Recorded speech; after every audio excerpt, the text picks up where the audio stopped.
घंटे इलेक्ट्रिसिटी ना हो तो, हॉस्पिटल्स में सर्जरी होना बंद हो जाए क्योंकि पूरे देश में दवाई ही ना हो तो, यहाँ तक कि एग्जाम्स भी कैंसिल करने पड़े क्योंकि पेपर खरीदने के लिए पैसे ही ना हो तो। यह है कहानी श्रीलंका की, जो आज उनके सबसे बड़े फाइनेंशियल क्राइसिस से गुजर रहा है। क्योंकि जितना पैसा वो कमाते हैं उससे कई ज्यादा पैसा उन्होंने बोरो किया हुआ है। आज बेसिक चीजें खरीदने तक श्रीलंका के पास फॉरेन रिजर्व्स नहीं है। उनके फॉरेन एक्सचेंज रिजर्व सिर्फ 1.93 बिलियन डॉलर्स है और उनको इस साल 8.6 बिलियन डॉलर्स पे करने हैं। श्रीलंका की सिचुएशन को हम एक परफेक्ट स्टॉर्म कह सकते हैं, यानी हर साइड से जो भी गलत हो सकता है वो सब श्रीलंका के साथ हुआ।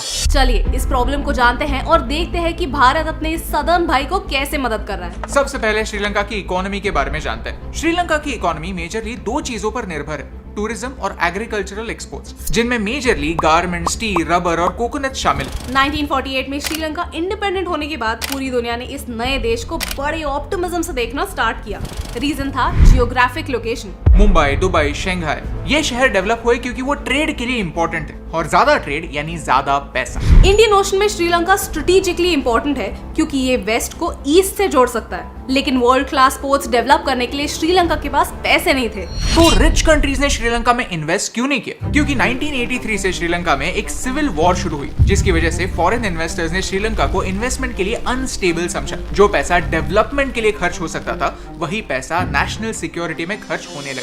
ये सिविल वॉर 2009 में रुक जरूर गई, लेकिन शायद काफी देर हो चुकी थी। श्रीलंका ने डेवलपमेंट की बस ऑलरेडी मिस कर दी थी। फिर भी हाई होप्स के साथ हम्बनटोटा पोर्ट नाम का एक ड्रीम प्रोजेक्ट लेकर श्रीलंका यूएस के पास गई, जहां के एनालिस्ट ने ये प्रोजेक्ट रिजेक्ट कर दिया। जब श्रीलंका ने इंडिया को इन्वेस्ट करने के लिए कहा, तो इंडिया ने भी इसे रिजेक्ट कर दिया और श्रीलंका को एडवाइस भी दी कि ये प्रोजेक्ट पैसे रिकवर नहीं कर पाएगा। लेकिन फिर श्रीलंका चाइना के पास गई और उनसे लोन लेकर उन्होंने ये पोर्ट बनाया। एज प्रेडिक्टेड बाय एवरीवन, ये प्रोजेक्ट फेल हो गया, जो चाइना को भी पता था। चाइना की स्ट्रेटेजी माइंड ब्लोइंग है। चाइना डेवलपिंग देशों में पैसे लगाता है, चाइनीज कंपनीज उस प्रोजेक्ट को कंस्ट्रक्ट करते हैं, पैसा चाइनीज बैंक लेंड करता है, और जब इकोनॉमी पर प्रेशर आता है तब चाइना उन प्रोजेक्ट्स को फेल होते हुए देखता है। फिर वही प्रोजेक्ट्स चने के दाम पर उस कंट्री से खरीद लेता है, इंटरेस्ट भी कमाता है, प्रॉफिट भी कमाता है और इंटरनेशनली अपनी पोजीशन भी स्ट्रॉन्ग कर लेता है। श्रीलंका में होने वाले 70% डेवलपमेंट प्रोजेक्ट्स चाइना ने फंड किए हैं। हम्बनटोटा पोर्ट, जो श्रीलंका को एक ट्रेड हब बना सकता था, वो भी फ्लॉप हो गया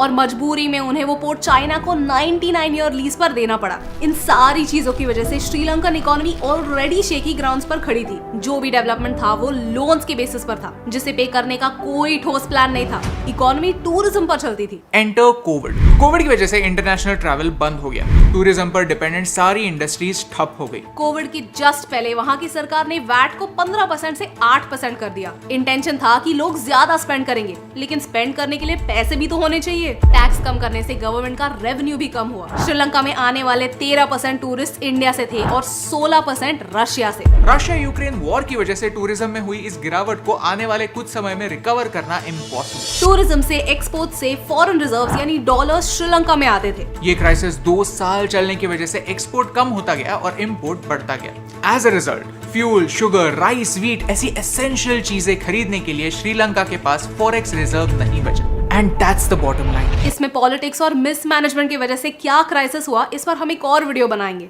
अगर आप ये वीडियो देखना चाहते हैं तो हमें कमेंट्स में बताइए। तो भारत इससे क्या सीख सकता है? श्रीलंका सेल्फ सफिशिएंट नहीं था, बेसिक चीजें भी इंपोर्ट करता था। वहां के फार्मर्स ने डाइवर्सिफाई नहीं किया। रशिया और यूक्रेन वॉर की वजह से वहां से आने वाला व्हीट और सनफ्लावर ऑयल बंद हो गया। ये सिचुएशन हमें रिमाइंड करता है कि 1960s में लाल बहादुर शास्त्री जी के अंडर जो ग्रीन रेवोल्यूशन हुआ, जिसकी वजह से भारत एटलीस्ट फूड के मामले में सेल्फ सफिशिएंट बना, वो कितना इंपॉर्टेंट है। श्रीलंका में जो हो रहा है उसका इम्पैक्ट इंडिया पर भी होगा। श्रीलंका से रेफ्यूजीज इंडिया में आएंगे और ह्यूमैनिटेरियन ग्राउंड्स पे इंडिया उन्हें एक्सेप्ट भी करेगा। भारत ने $1 बिलियन की क्रेडिट लाइन श्रीलंका को ऑफर की है, जिससे उनके बेसिक नीड्स फुलफिल हो सकते हैं।